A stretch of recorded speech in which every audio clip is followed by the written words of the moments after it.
In the early 14th century,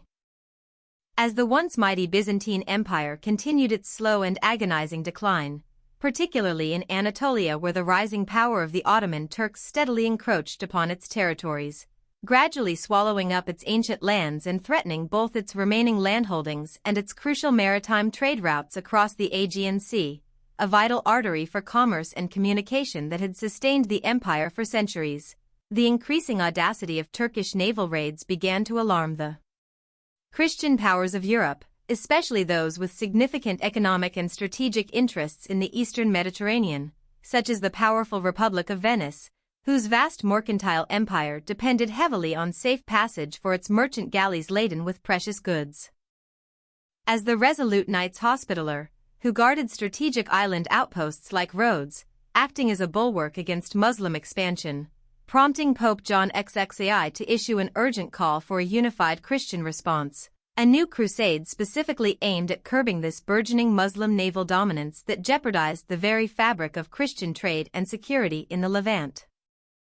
Consequently, a formidable Holy League was swiftly forged, primarily comprising the experienced and well-equipped fleets of Venice, the steadfast and militarily disciplined Knights Hospitaller, and the Kingdom of Cyprus, with additional crucial support from the papacy and, to a lesser extent, the Republic of Genoa, all uniting their substantial resources and collective resolve to confront this shared peril, thereby assembling a powerful naval force designed to sweep the Aegean clear of Turkish vessels, which had become a persistent menace to Christian shipping, coastal settlements, and the pilgrimage routes to the Holy Land. Thus, in the summer of 1334, this combined Christian fleet, meticulously organized and strategically commanded by Venetian admirals and Hospitaller masters, set sail into the contested waters of the Aegean, actively seeking out the Turkish armada that had been terrorizing the region, disrupting trade, and threatening Christian lives. And eventually, near the ancient city of Adramyttion, nestled within the expansive and strategically important Gulf of Adramyttion, they located a substantial Turkish fleet, composed of numerous ships. And many were smaller, less heavily armed, and often less maneuverable than their European counterparts, poised to engage in what would become a pivotal naval confrontation that would determine the immediate control of the Aegean. As the two fleets closed in, the superior training, advanced naval tactics, and heavier armament of the Holy League's galleys, particularly those of Venice and the Hospitallers, which were purpose-built for warfare, quickly became evident, allowing them to skillfully outmaneuver and decisively overwhelm the Turkish vessels with devastating efficiency, unleashing volleys of arrows and crossbow bolts, followed by grappling hooks that allowed for brutal boarding actions where heavily armored Christian marines engaged the Turkish crews in close-quarters combat, which turned the tide decisively in favor of the Christian forces, who fought with a ferocity born of desperation to protect their interests and strategic necessity to secure the seas.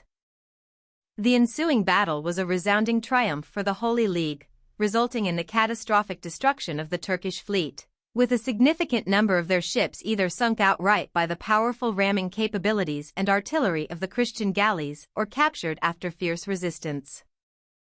and many more driven ashore and abandoned by their fleeing crews, leading to immense casualties among the Turkish sailors and marines, a devastating blow to their naval capabilities.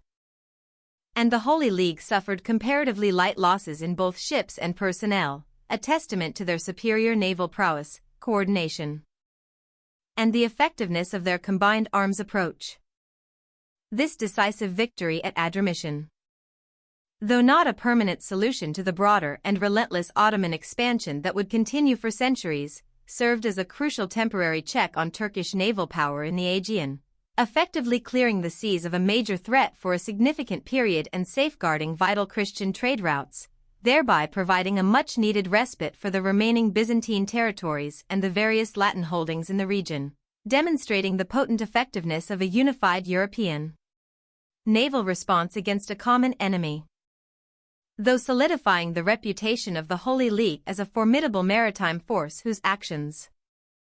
though localized in this specific engagement, bought valuable time and underscored the ongoing, desperate struggle for control of the Mediterranean in an era of profound geopolitical shifts and the twilight of an ancient empire.